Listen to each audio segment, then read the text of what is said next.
சகல தெய்வ தேவதைகளையும் வரவழைக்கிறதுக்கான ஒரு மோதிர வித்தை.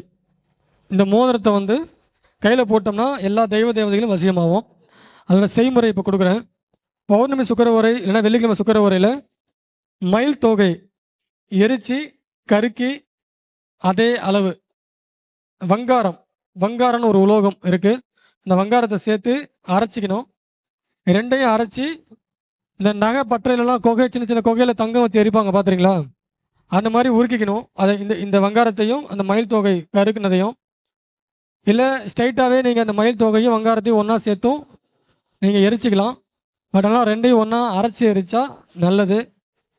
இதை மோதிரமாக இதை எரித்து முடித்து அந்த உலோகத்தில் ஒரு வளைய மாதிரி செஞ்சு வலது கை மோதிர விரலில் போட்டிங்க அப்படின்னா சகல தெய்வ தேவதைகளும் வசியமாகும். இதுக்கு எந்த மந்திரமும் தேவையில்லை. நீங்கள் எந்த மந்திரம் ஜெபம் பண்ணாலும் உங்களுக்கு அது வசியமாகும். ஏதாவது டவுட் தான் கேட்கலாம்.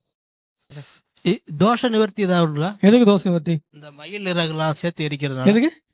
எந்த நிவர்த்தி எதுவும் கிடையாது. இப்படி பண்ணலாம். பக்கம் 38. இந்த மோதிரம் கிடைக்குங்களா? கிடைக்குமே. என்ன ரேட் சொல்லுங்க, செஞ்சு முடிச்சு சொல்றேன்.